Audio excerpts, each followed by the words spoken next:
Hey everybody, hope everybody's having an amazing day, or if you're getting ready to go to bed, that you're going to have an amazing sleep. So that's kind of why I picked living in fear for today. This is an autonomic nerve issue when we live in fear or peace or love or harmony. The autonomic nerve runs right down through, right into our gut. And when we're living in fear, it shuts off our digestive system, our ability to breathe. It changes our heart rate. We're always on the lookout, right?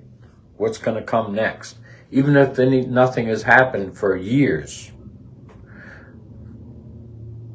we still carry that fear inside us waiting, and that affects our breath. And our breath is our life. Our breath is our story.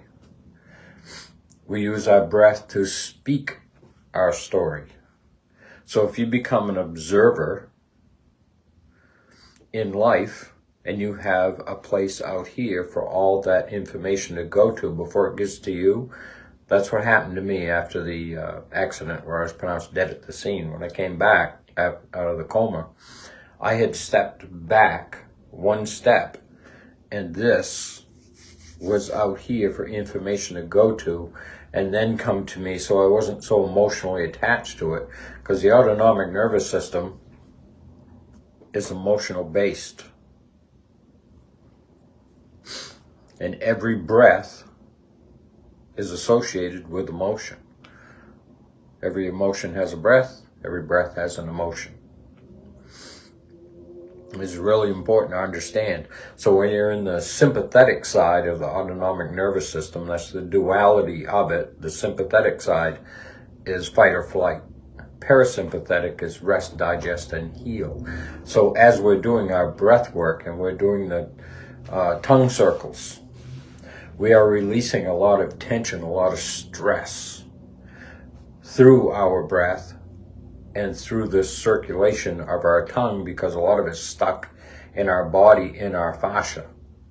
And the tongue is a beginning, doesn't really have a beginning and an end.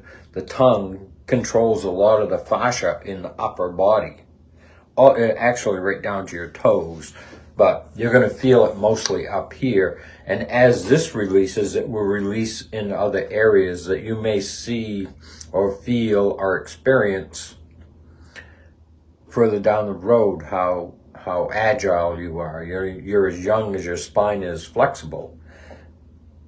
And your motion, your motion to be able to do this is not just about the joint, but also about the fascia, because as it gets dehydrated or damaged, all of a sudden you can't reach as high as you used to. But through Qigong, breath work, slow movement, all of a sudden you can reach up again, probably higher than you could before if you stay with this and you keep practicing. And this is not about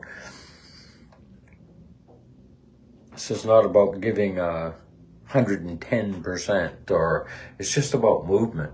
That's all it is. It's about movement, and your breath should match your movement. Okay, when you breathe in through the nose, like you open the chest cavity so that it can expand. And when you breathe through the nose, you're turning on the parasympathetic, which is rest, digest, and heal. These are extremely important things to understand about your body. You know, a lot of your body detoxes at night when you lay down and you're resting. Your breath slows down. Your ability to dream expands because the breath has slowed down. The body has slowed down. Everything about you has slowed down. And when you slow down, like in meditation, because sleep really is kind of a meditation, that's when things start to shift. That's when the frequencies can be attuned or reattuned, and your body is regenerating. If you're in fight or flight and you're trying to sleep, your mind, even though you're trying to rest, is stuck in that pattern, and it's constantly on the looking out for what's coming next. If it was something physical with you and it happened at night, then that's going to be a trigger. And to let that go, because it went in through the breath, and it can be released through the breath. But you have to tell your body, you are the commander-in-chief of your body and no one else. How's everybody doing today? So glad you could all be here. I love doing these. We're going to keep going. I'm not sure. I have 3 or 4 things that I want to go over next, and each one I'll try and do 14 days with each one, if that topic will allow us to do 14 days. It might be 7 or 10 or who knows. But I will keep doing them. So, as we're releasing this tension in our jaw, in our neck, in our shoulders, chest, upper back, right? It's affecting the entire body. People who have a hard time digesting, they're usually in fight or flight. Because fight or flight is about getting out of town. You don't have time to eat, you don't have time to think, you don't have time to do anything. It's time to kick the adrenals in and get out of there or stand and fight. Well, most of the time, because of, and I've been over this before, because of the media and the type of movies and shows that are coming out of Hollywood or wherever, they're putting us in fight or flight because the body doesn't know the difference. That's why all these short clips that you watch that are fight scenes and torture scenes and all this, our body doesn't know the difference. And when we go outside, we carry that with us. And you may be in the middle of a neighborhood where people are out walking their dogs and having backyard barbecues and everybody's having a great time, but you're unable to see it because you are the observer of the chaos. Once you understand that that chaos is affecting you internally, it's affecting your heart, it's affecting your breath, and you're able to release that, to turn that off, and step outside and see the beauty out there. And when we walk in the woods, we don't look at all we may look at a tree that's broken, but we understand that that tree is going to rot back into the ground and it's going to feed the next generation. Whatever it is, there's bugs that live in it, there are worms that live in it. I mean, it's amazing. And it's life that passed, but it's not completely passed because it goes back into the soil. We're supposed to be doing the same thing. So we're going to do the 25 circles, 50 circles, 25 to the left, 25 to the right. What direction you do them in first doesn't matter to me, whatever is comfortable. And do it as slow as possible. And this will start to loosen up all the muscles here. And we want to try to maintain, keep our jaw from going back and forth like this. And we don't want our head going back as our tongue is going around. And we don't want it going this way. So we try and hold that as much as possible. And I believe it's from tension. The jaw, the tongue cannot go in one direction because the muscles are so tight, it's actually turning the head. So you just keep doing it. Try and hold your head still, your jaw still, and get in front of a mirror if you have to. Put your tongue in front of your top teeth, under your lip. We're going to go right around the outside of our teeth and inside our lips. We're going to be breathing through the nose, and don't stop breathing. If you notice you stop breathing, just start again. In through the nose, out through the nose.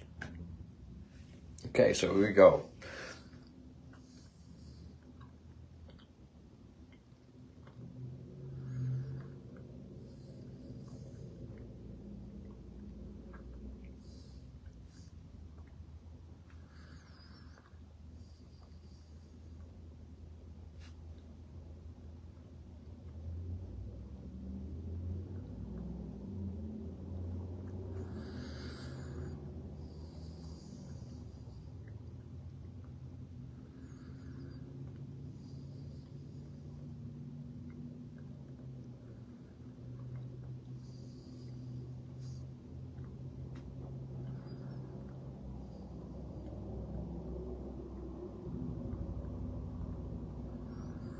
Okay, it's 25 in that direction.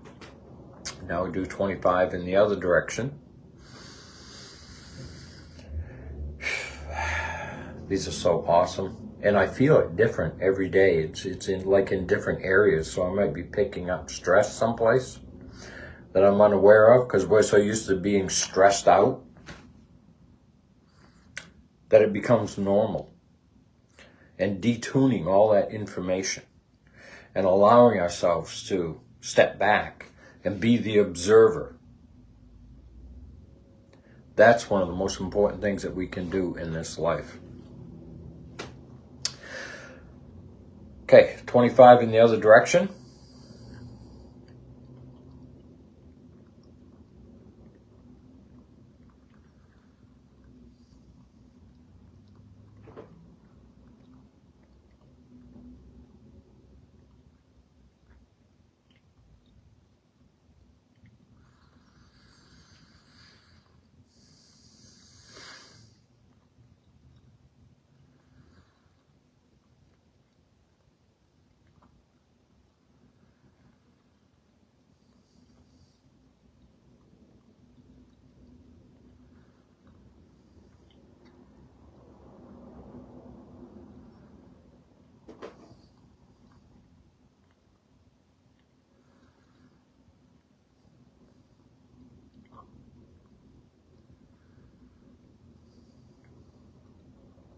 Okay, awesome.